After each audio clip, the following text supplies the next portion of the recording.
yang berbahagia ini dalam rangka memenuhi kebutuhan saya untuk menjalankan salah satu tugas dari calon guru penggerak, yakni melakukan aksi nyata. Mengenai judul budaya positif, sholawat berangkaikan salam marilah bersama kita hadirkan kepada Rasul Junjungan Alam, yakni baginda Nabi besar Muhammad Sallallahu Alaihi Wasallam. Allahumma sholli wa sallim wa barik alaihi. Semoga kita termasuk salah satu umatnya yang akan mendapatkan syafaat di yaumil akhir kelak. Amin ya rabbal alamin. Sebelumnya saya mengucapkan rasa terima kasih atas kesempatan kali ini diberikan untuk memenuhi tugas saya, dan rasa terima kasih juga kepada ibu-ibu yang dapat berhadir pada hari ini. Nah, berdirinya saya di sini bukan ingin mengajari, ya ibu-ibu sekalian. Saya rasa ilmu dari ibu-ibu sekalian juga sudah memenuhi ataupun bahkan lebih daripada saya. Di sini saya hanya menjalankan tugas saya untuk melakukan presentasi ini mengenai budaya positif. Nah, judul yang akan kita bahas pada siang hari ini adalah menyebarkan pemahaman dan penerapan pengalaman budaya positif yang dibawakan oleh saya sendiri, yakni Mutiaufah SPD CGP Angkatan 9 dari Kota Tanjung Pura, Kabupaten Langkat. Nah, sebelum kita masuk terhadap apa sih budaya positif yang terdapat di dalam diri kita ataupun diri anak yang harus kita penuhi, maka coba bersama kita dulu sejenak berpikir gitu kan. Sebenarnya budaya positif itu apa yang muncul di benak ibu-ibu sekalian?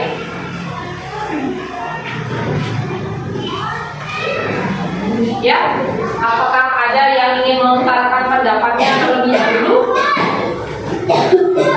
Oke, terima kasih.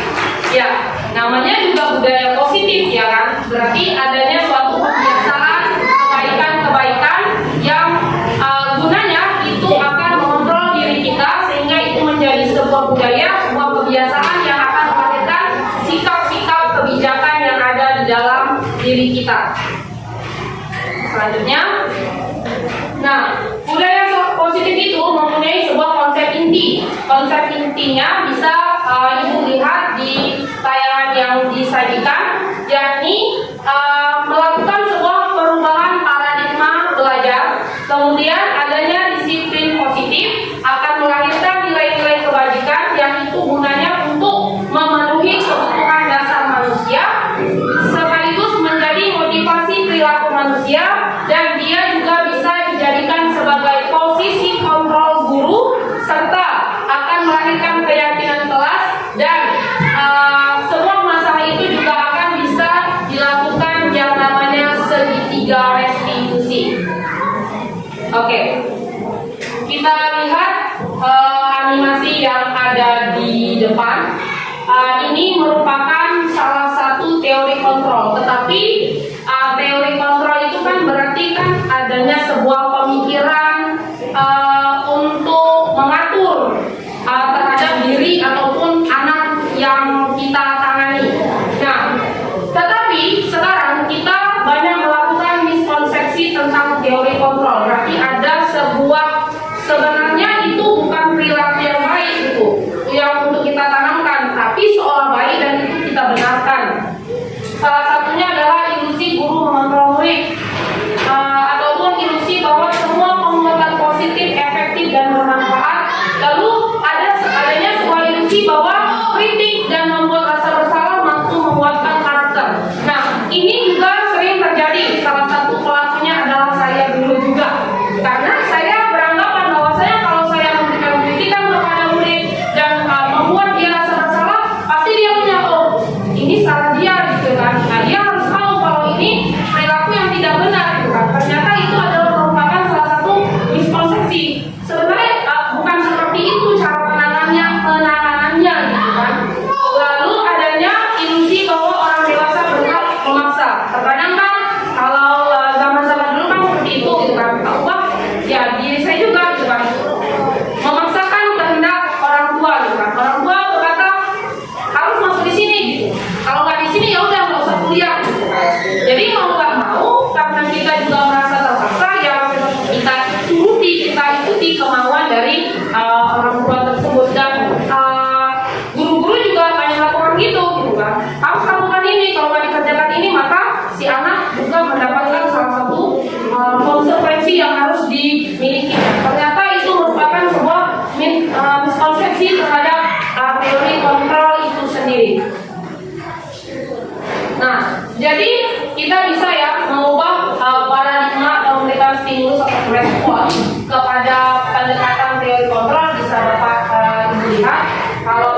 stimulus atau pemberian responnya itu adalah sebuah kebutuhan kita sama, maka ya teori kontrolnya juga kita memberikan sesuatu yang berbeda juga.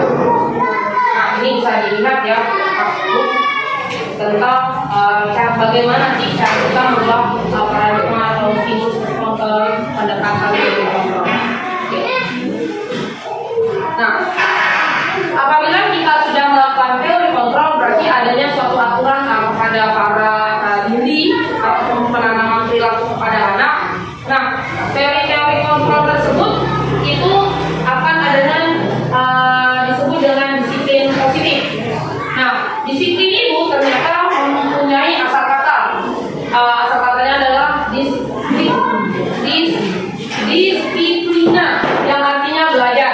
Sedangkan disiplin mengacu pada disiplin diri yang memiliki tanggung jawab terhadap apa yang dilakukannya berdasarkan nilai-nilai yang diyakini. Nah, ini juga perlu ditanamkan kepada diri anak supaya dia bertanggung jawab terhadap dirinya dan perbuatan yang dilakukannya. Nah, banyak sih cara untuk melakukan disiplin pada diri anak, gitu kan. Contoh seperti kita, gitu kan. Anak-anak harus datang ke sekolah mesti tepat waktu, kalau enggak kan memang ada konsekuensi yang harus ditanggungnya, gitu kan. Kemudian penyeragaman penggunaan atribut kelas, gitu kan, atribut sekolah, gitu ya kan, agar mereka tahu bahwasanya atribut itu bukan hanya sebuah tempelan-tempelan yang hanya tertempel di baju, gitu kan. Kita jelaskan juga kepada anak bahwasanya dengan adanya atribut yang dia gunakan, maka dia sudah mengetahui identitas dirinya sendiri, bahwa dia sebagai salah satu siswa di salah satu sekolah dasar. Kemudian mengumpulkan tugas di hari yang telah ditentukan, jadi dia bertanggung jawab terhadap tugas yang ditanggungnya. Dan seperti dikatakan bahwasanya disiplin positif itu merupakan salah satu cara penerapan disiplin yang bertujuan untuk menumbuhkan kesadaran serta memberdayakan peserta didik tanpa imbalan penghargaan atau reward ataupun ancaman bahasa lainnya adalah hukuman. Nah, kalau dari sini kita lihat ya, salah satu penerapan itu mungkin awal mula tanpa kita sadari juga untuk melakukan disiplin anak, kita memberikan reward ataupun memberikan punishment terhadap anak tersebut. Ada kita kasih sebuah ganjaran yang berharga, bukan. Adapun ketika anak itu tidak melakukan sikap disiplinnya sebagai siswa, maka kita memberikan hukuman. Nah, di antara ibu ataupun bapak di sini ada nggak yang ingin berbagi cerita? Pernah nggak melakukan disiplin positif yang kategorinya itu baru memberikan penghargaan ataupun hukuman? Oke, ya. Nah, ini juga pernah juga dikerjakan gitu ya kan? Pernah juga dibuat gitu. Memang sih pertamanya itu kan pikiran saya itu cuman ya udah gitu kan, kalau dikasih ini pasti kan dia akan berbuat baik yang seperti ini lagi gitu kan. Tetapi itu tidak boleh dilakukan terus menerus, karena kalau itu kita lakukan terus menerus gitu kan, maka itu menjadi sebuah budaya pada anak. Kalau aku melakukan ini pasti aku dapat yang ini gitu kan, berarti dia akan mencari imbalan apa yang harus didapatkan ketika dia berbuat hal yang seperti ini gitu kan.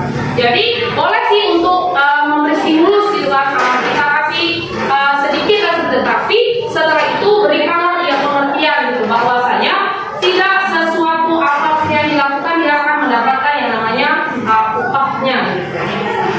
Lalu apa sih tujuan kita sebagai pendidik untuk menciptakan disiplin positif? Yakni adalah untuk menciptakan peserta didik yang memiliki disiplin diri, sehingga mereka berperilaku mengacu kepada nilai-nilai kebajikan universal dan memiliki motivasi intrinsik dalam perubahan perilaku ke arah yang lebih baik. Nah, kalau tadi kalau kita memberikan penghargaan atau hukuman kepada anak jika dia tidak disiplin, itu merupakan motivasi eksternnya dari luar gitu kan. Berarti kan belum ada kesadaran diri dia. Tetapi kalau kita benar-benar menanamkan nilai-nilai disiplin kepada anak,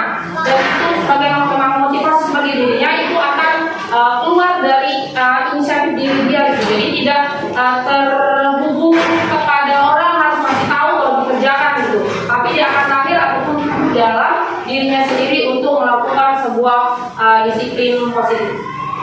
Nah, dengan adanya nilai-nilai penanaman budaya positif, itu akan melahirkan yang namanya nilai-nilai kebajikan. Nah, nilai-nilai kebajikan itu dapat dipahami sebagai nilai yang disepakati bersama, lepasnya dari suku, bangsa, agama, bahasa maupun latar belakang. Jadi dia tidak menceritakan, oh kalau anak ini, kalau ini. Dia sudah melahirkan kebijakan di dalam hidupnya. Nah, beberapa contoh ya nilai kebajikan ataupun institusi ataupun organisasi yang bisa Bapak perhatikan di sini.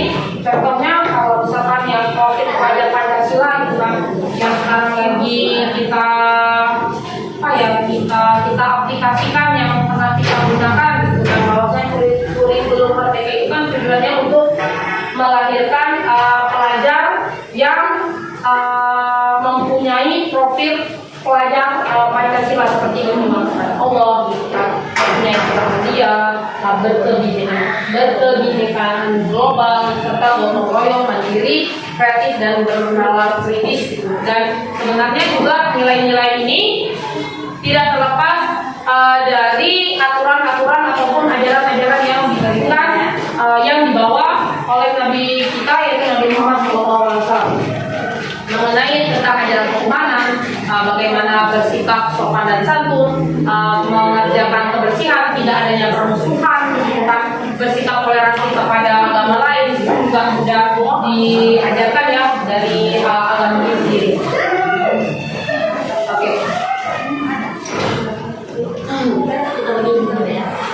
Oke, poin selanjutnya itu mengenai kebutuhan dasar manusia. Berarti kalau udah namanya kebutuhan, sesuatu yang harus penuhi bagi manusia. Nah, kalau diartikan kebutuhan dasar manusia itu adalah segala sesuatu yang kita lakukan untuk mendapatkan apa yang kita inginkan. Nah, jadi seluruh tindakan yang kita lakukan memiliki tujuan tertentu, dan semua usaha terbaik yang kita lakukan adalah dalam rangka agar kebutuhan dasar kita terpenuhi dengan baik. Nah, kira-kira sebelum kita tampilkan slideshow berikutnya, apa yang paling mendasar gitu kan, kebutuhan yang harus dipenuhi atau yang harus kita dapatkan sebagai seorang layaknya manusia. Kebutuhan apa itu? Ya, contohnya zaman sekarang, ya kan bukan? Dan siang berarti kita butuh apa, Bu? Iya, butuh beristirahat ya. Tapi mohon maaf ya kan, Bu, jadi saya curi lah waktunya sebentar untuk berkumpul di sini. Ya, kebutuhan untuk makan, kebutuhan untuk diterima orang, gitu ya kan? Kebutuhan untuk diakui, gitu, sebagai pemimpin, sebagai itu. Nah, inilah dia. Jadi kalau dikategorikan kebutuhan-kebutuhan itu ternyata ada 5 kebutuhan dasar manusia yang harus terpenuhi. Yang pertama ada namanya bertahan hidup. Nah, kita kalau nggak ada tempat tidur bagaimana? Kalau nggak ada rumah bagaimana? Kita jadi apa bahasanya ya kan, tinggal kesana kemari. Itu kan nggak bisa juga bertahan dengan lama. Setidaknya kita sebagai manusia mempunyai kebutuhan untuk mempunyai tempat tinggal, ya kan? Seperti makanan, pakaian, tempat tinggal, keamanan dan kesehatan ini sangat diperlukan bagi seorang manusia dalam mempertahankan hidupnya. Lalu adanya kebutuhan kasih sayang dan rasa diterima. Nah, ini maksudnya adalah rasa diterima, diperdulikan, berbagi, kerjasama, menjadi bagian dalam kelompok. Ini juga sangat dibutuhkan sama manusia. Karena kan manusia itu adalah makhluk sosial yang perlu, yang butuh bantuan orang, bukan sebagai seorang individu. Apalagi hidupnya di masyarakat, apalagi sudah masuk ke khalayak ramai. Dia nggak akan bisa tinggal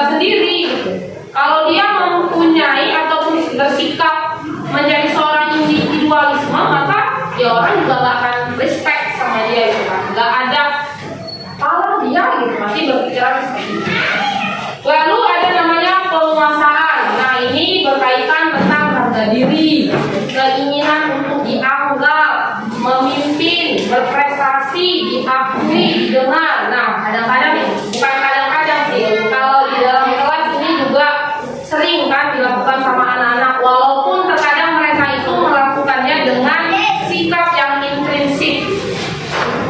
Ada sikap tersembunyi, padahal maksudnya dia mau yang begini kan, dia tuh mau diakui, dia itu mau dianggap diri dia ada. Nah, salah satu cirinya itu dia akan membuat sebuah suasana yang senyap menjadi heboh.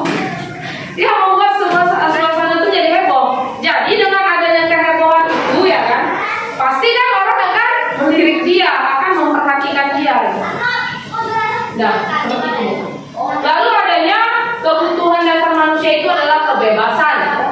Nah, ini berkaitan dengan sikap mandiri, memiliki pilihan, mencoba hal baru, ataupun mampu mengendalikan arah dirinya. Dan yang terakhir adalah kesenangan, bermain, humor, antusiasme, ataupun tawa. Nah, ini juga sebuah kebutuhan. Kalau hidup kita flat aja kan, kalau kita hidup serius gitu, bahkan nggak ada hiburan di dalam diri itu akan kehilangan rasa kesenangan sih menurut saya. Masih humor boleh, tapi tidak boleh juga terlalu berlebihan. Hanya sekadar ya untuk penghiburan diri kita aja. Oke. Selanjutnya di sini ada beberapa tabel ya mengenai adanya hukuman, konsekuensi ataupun restitusi. Nah, ini berkaitan dengan munculnya sebuah masalah dan cara penanganannya. Jadi di dalam sebuah masalah itu dari ketiga hal ini pasti pernah dilakukan. Contoh hukuman. Ketika kita memang kayak bahasanya belum mendapatkan sebuah pembelajaran, maka dengan mudah aja memberikan anak, kalau udah nggak nurut sama kita, pasti cara termudah dan paling efektif menurut kita dulunya adalah pemberian hukuman. Nah, CPR, silakan berdiri di depan, angkat kaki satu, pegang telinga. Nah, kalau misalkan besok kasih lagi, silakan lari-lari di lapangan. Nah, memang sih itu memberikan sebuah efek jerah. Tapi kira-kira, Bu, itu diberikan menjadi sebuah efek yang hari itu selesai, besok ingat, atau ya udah hari itu aja gitu. Besok ngasih nggak apa-apa lah, orang lari aja kok, buat lagi. Kira-kira yang mana kalau pemberian hukuman?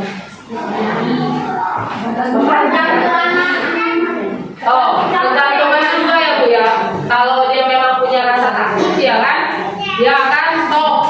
Kali ini jerah, besok nggak boleh lagi. Tapi kalau yang model yang cengkang, buat terus ya kan, sampai lagi dia. Nah, kemudian ya kalau bentuk hukuman itu, dia kan pasti enggak ya kita sebenarnya nggak punya rencana, dan si murid pun juga nggak bakalan tahu kalau dia itu kena. Dan itu hanya bersifat satu arah, tetap pemberiannya kepada murid. Kemudian biasanya juga hukuman itu sifatnya kalau nggak main fisik, dia main psikis. Tapi alhamdulillah selama ada sini saya belum pernah ya melihat para gurunya mempunyai perilaku yang sampai melambaikan tangan lembutnya ya kan ke bagian tubuh siswanya. Alhamdulillah. Paling ceramah singkat dong, atau kemudian hukuman yang lain yang dampaknya memberikan efek jerah yang lanjut ada namanya konsekuensi. Ternyata konsekuensi ini dia berbeda sama si hukuman. Kalau hukuman kan kita hanya stop masih langsung. Tapi kalau konsekuensi itu ada sih kesadaran dari si dirinya untuk melakukan tanggung jawabnya karena dia membuat kesalahan. Memang kalau dipikir-pikir ya namanya orang buat salah gitu kan. Kalau dia juga yang dia memang punya rasa yang kurang nyaman.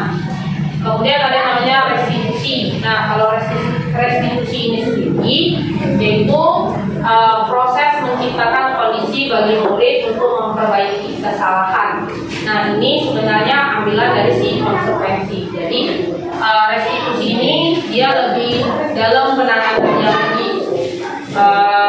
Contoh, ketika anak berbuat salah, kita bisa panggil, kita bisa tenangkan dia dulu, bisa kita tenangkan, bisa kita ajak bicara, gitu sambil dengan pertanyaan yang kita berikan, berharap dia juga akan sadar akan kesalahan yang dia buat, gitu. Sehingga lahirnya sikap tanggung jawab sama anak itu ya berasal dari omongan dia sendiri, berasal dari kesadaran diri dia sendiri, tidak hanya kita yang memberikan ide, kita yang ngapainnya, tapi itu idenya berasal dari dia. Makanya salah satu penanganan dalam mengatasi masalah ya untuk kita apalagi seorang pendidik memang lebih baik menggunakan yang namanya restitusi. Kemudian adanya proses kolaboratif ya kerjasama yang mengadakan murid untuk mencari solusinya sendiri. Nah, ini dia. Kalau tadi kita sudah bahas tentang 5 kebutuhan dasar manusia, maka selanjutnya adalah 5 posisi kontrol. Jadi sebagai guru, sebagai seorang pendidik, posisi kontrol ini mungkin di antara ini sudah pernah dilakukan ataupun kira-kira di tahap yang mana lah. Ada yang sebagai pelaku hukum, ada pembuat rasa bersalah, ada sebagai seorang teman, pemantau, ataupun sebagai seorang manajer. Di mana Bu? Semua alhamdulillah. Wah, berarti udah di tahap yang baik-baik itu ya, yang terakhir manajer ya kan. Kalau hukum enggak lah, awal-awal dulu ya kan, belum ada paham-paham kali hukum gitu kan. Kedua naik sedikit, tuh nggak bisa kalau di rumah jana, nggak lah rasa bersalah, jadi nyesal karena tuh kan gara-gara awal yang buat ini gitu kan. Teman supaya nampak akrab, kadang kan kita ya juga lihat zaman anak kan, nggak bisa kita samakan kayak mana anak dulu sama anak sekarang. Nah dulu digini-gini oh nggak mana sekarang kayak gitu. Kita bisa juga memang kondisi anaknya, atau kita sebagai seorang pemantau kita perhatikan gerak-gerik anak sambil mengetahui lah.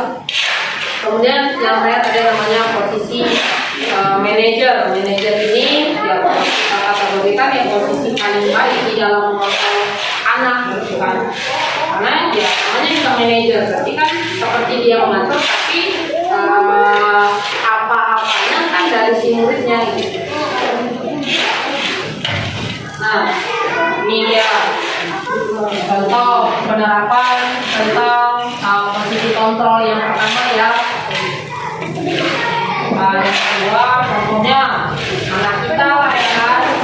Sampai sekarang pun masih ada yang namanya kita tidak memakai atribut lengkap saat upacara bendera. Nah, kalau posisi kita sebagai penunjuk, maka salah satu cara yang dilakukan adalah hormat pada bendera selama 1 jam. Nah, kalau dipikir bukan jadi menanamkan sikap nasionalisme kepada anak. Saya sudah tahu fungsinya kalau hormat bendera selama 1 jam. Jadi saya cuma bendera yang berkibar. Belum ada perubahan sama perilaku dia. Mungkin hanya memberikan yang jelas. Kemudian kalau kita menjadi seorang guru yang memberikan kontrol kepada muridnya itu supaya anaknya itu pengennya sadar gitu.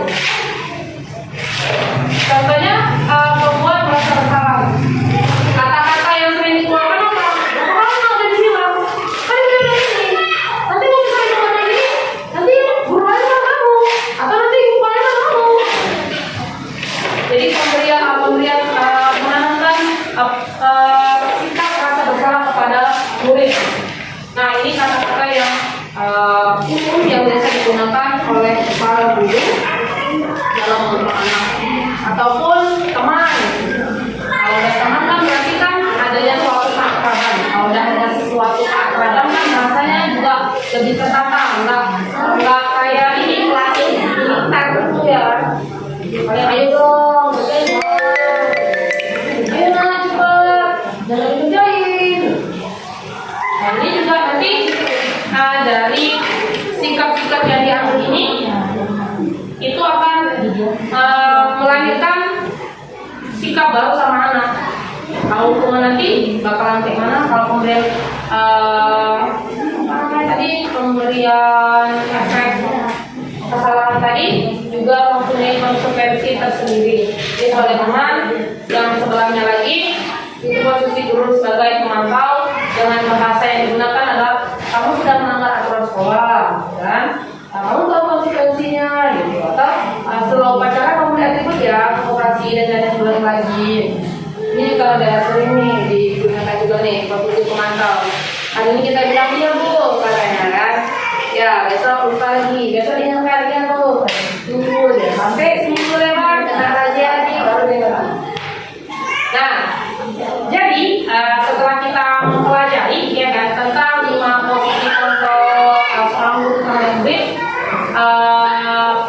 kira-kira ya kan bu, kalau misalkan lah bahasanya seperti ini, termasuk posisi kontrol yang mana? Membuat rasa bersalah. Iya, membuat rasa bersalah. Terdapat penegasan ya. Saya kecewa sekali kalau ditutup gara-gara aku ternyata kan. Nah kalau yang ini bu,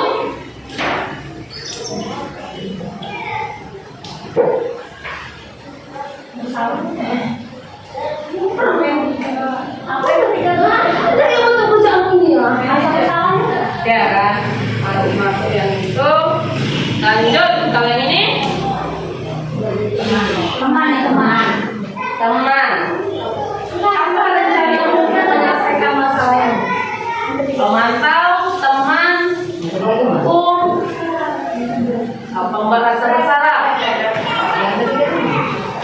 Apa bu? Manajer atau menteri. Yang lain teman ya bu. Nah kalau menurut saya yang ini dia kategorinya teman. Iya, lebih kepada manajer. Nah kali wah ini jelas nih dia sebagai seorang penghukum dan ditakuti dulu namanya, gak dikerjain gak bernilai ya. Nah itu tadi masalah mengenai tentang posisi kontrol. Kemudian ada namanya keyakinan kelas. Nah kalau udah mengikuti kurikulum ini pasti sering nih dengar tentang keyakinan kelas. Kenapa kita menggunakan keyakinan kelas? Kenapa kita nggak pakai peraturan kelas? Apa sih beda makna si keyakinan dan peraturan? Ada yang memberikan tanggapan sebelum kita masuk ke slide selanjutnya? Kenapa keyakinan? Nah, apa sih beda si keyakinan sama peraturan? Total dua-dua ini sebenarnya sama aja, ada perbedaan. Iya bu, apa kira-kira? Silakan angkat tangannya dulu. Ya, coba. Kamu nggak mesti kayak polisi, apa tangannya? Tuh, kalau melodongkan bu. Ada bu? Nah, kalau dipikirkan ya, keyakinan sama peraturan. Kalau keyakinan itu kan berarti sudah terdetak sama hati dia, untuk dia meyakini, dia mempercayai bahwasanya itu yang harus dilakukan, itu yang harus dikerjakan. Berarti ininya lagi apa ya, balik lagi itu terhadap kembali ke diri si anak lagi gitu kan.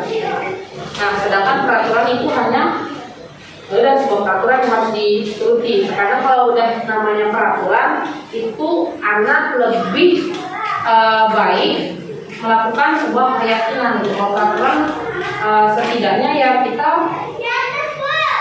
adanya pelanggaran atau sering-sering diingatkan gitu. Karena bentuknya hanya sebuah peraturan. Memang sama sih, itu untuk disepakati, itu untuk diikuti. Tapi kalau udah yang namanya keyakinan, berarti itu dari dia dan untuk dia, ya. Apalagi itu terhadap kesadaran diri dia sendiri.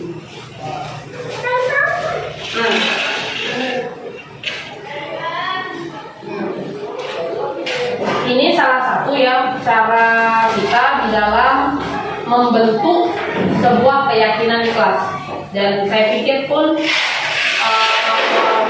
Bapak dan Ibu guru ini juga sudah membuat sebuah keyakinan kelas di dalam kelasnya masing-masing gitu kan.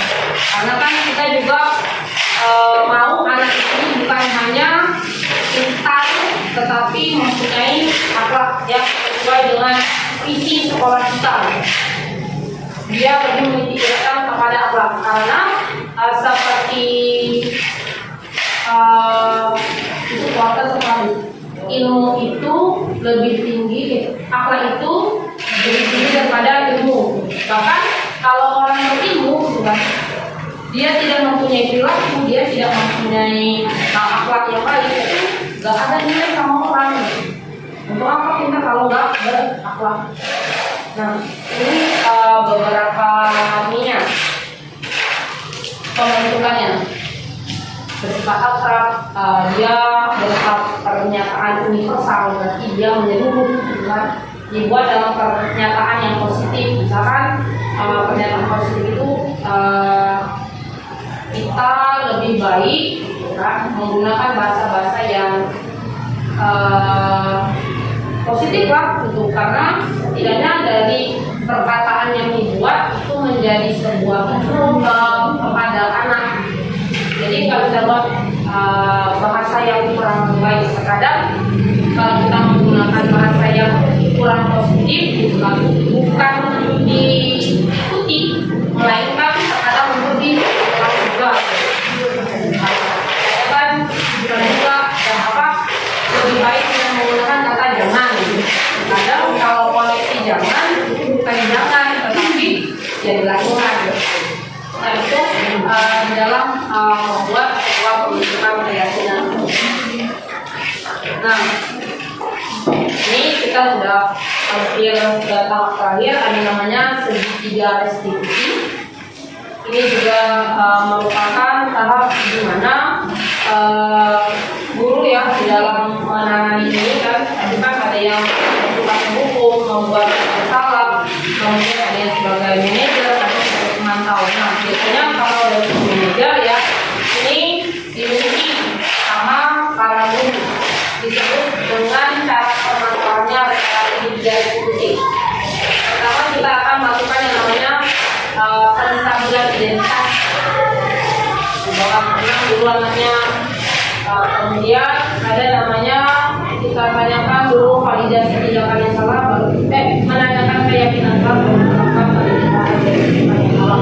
Dan ini merupakan sebuah proses perbincangan ataupun percakapan dialog yang dijalankan oleh guru agar dapat menghasilkan murid yang mandiri dan bertanggung jawab. Jadi nggak hanya kita yang memberikan solusi, nggak hanya kita yang memberikan tuduhan kepada anak sebelum mereka mengucapkan apa yang ingin diucapkan, apa yang ingin diutarakannya. Maka baiknya ya kita dengarkan dulu. Kalau muridnya sendiri permasalahan sendiri ya kita murid sendiri. Kalau enggak ya bahasanya apa tuh ya, tabayun ya, berikan penjelasan bukan dengan dulu. Jadi kita pun bisa mendapatkan informasi yang lengkap gitu. Jadi tidak yang ini salah, bukan ini ngaku nanti ini salah gitu. Jadi ini ya. Yang pertama kita masuk menstabilkan identitas. Nah, menstabilkan identitas ini dia berdasarkan prinsip membuat kesalahan adalah bagian dari proses pembelajaran. Jadi bisa kita gunakan ini bahasa-bahasa ini. Tunjukkan dulu. Ya, kenapa bisa berbuat seperti ini? gunakanlah agar kamu wajana atau ada sih manusia sempurna ataupun bagaimana melakukannya dan penggunaan bahasa-bahasa yang lain. Nah, setelah kita melakukan yang namanya penstabilan identitas, maka kita akan membuat sebuah keyakinan kepada si anak. Nah, keyakinan ini dia berdasarkan prinsip yang kontrol bahwa pada dasarnya kita terkomunikasi secara hidup. Jadi ini dia. Kita kembalikan lagi kepada si anaknya. Kita sudah kita kenalkan dia, baru kita tanya, menurutmu perilakunya seperti ini tidak berbeda dengan keyakinan kepada kamu keluar. Kita akan berpikir enggak. Jadi nggak kita langsung ikut menaik tunggal. Jadi kalau kita berusaha untuk mencari kesalahan dari diri dia yang berkata dengan kita, ataupun bahasa kita sebenarnya kamu ini juga lakukan nanti berpikir apa yang mau di dibahas lanjut ini.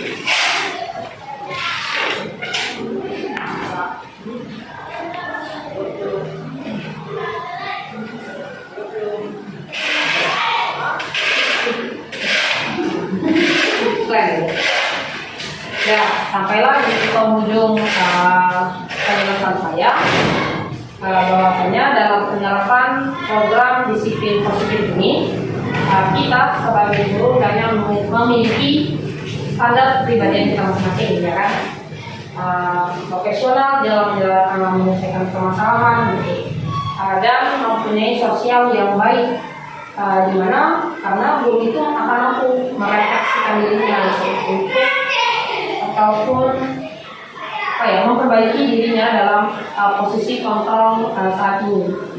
Bagaimana perjalanan dirinya sebagai ya kan, atau manajer yang menuntun murid-muridnya menjadi insan yang mandiri, merdeka, dan bertanggung jawab. Dan ini merupakan standar nasional pendidikan. Jadi ya dari kitanya lagi untuk menjadi seorang guru. Nah, bisa kita senang sama yang ini, kita bela yang ini. Karena dekat yang ini, kita lebih spesialkan yang ini. Enggak, karena anak di sini sama, tujuan mereka sama, tujuan emak ayahnya juga sama. Anaknya pengen dididik, anaknya ingin mendapatkan pengetahuan, anaknya juga ingin mempunyai sebuah perubahan dalam dirinya. Memang bahasanya sekolah itu bukan mesin cuci, gitu. Karena sebenarnya bukan sekolahnya juga, tetapi kita juga punya kerjasama kepada orang tua. Jadi kalau anaknya mau belajar dengan bagus dari sini juga, maka orang tua juga harus turut ikut, nggak bisa hanya sepihak. Dari kita ajarkan nggak boleh ngomong kotor ya nak. Kalau ngomong kotor nanti istighfar 33 kali. Iya, itu di sekolah. Lain lagi di lingkungan. Lingkungannya kan ada ajakan begitu. Mau berapa kali pun dia sebut, nggak ada yang negor, ya udah sah aja. Itu dari cara sekian dari saya yang dapat saya sampaikan. Mohon maaf jika banyak kekurangan penjelasan. Saya juga manusia pembelajar. Insya saya akan menjadi yang lebih baik lagi. Kepada ibu ataupun bapak yang ingin memberikan saran ataupun memberikan kepada saya, silakan sebelum kita tutup. Oh, boleh Bu bertanya. Mengenai keyakinan, keyakinan keluar sama kesepakatan keluar itu Oke. Keyakinan, kesepakatan. Ya, terima kasih. Keyakinan dan kesepakatan mempunyai dua kata yang berbeda, tetapi sebenarnya tujuannya ya sama-sama ingin dicapai. Nah, kesepakatan memang lahir dari anak. Visi mereka yang kita itu bisa jadi merupakan hanya kesepakatan mereka. Nah, tapi kalau keyakinan itu dia lebih lagi daripada si kesepakatan itu. Setelah dia menyatakan kesepakatan itu, dia harus apa ya, punya nilai sama diri dia harus yakini dan itu memang harus dikerjakan sama dia. Contoh misalkan kan ketika ada orang berbicara yang menonton atau ketika guru menjelaskan yang lain mendengar, ketika diberi tugas maka tanggung jawabnya adalah mengerjakan, ataupun keyakinan yang di kelas mempunyai sikap rasa tolong menolong antar teman.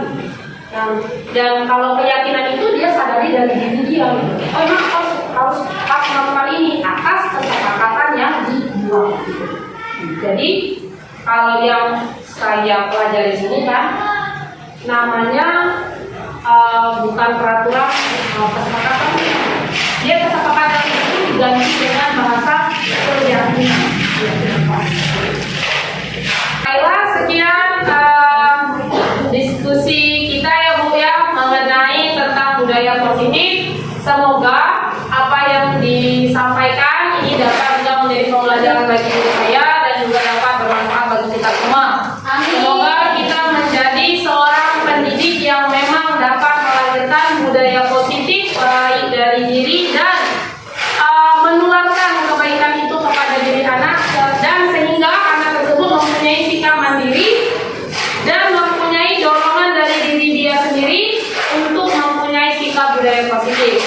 Nah, sekian yang dapat saya sampaikan. Lebih kurang saya mohon maaf, kepada Allah saya mohon ampun. Saya tutup dengan wabillahi taufiq wal hidayah. Wassalamualaikum warahmatullahi wabarakatuh.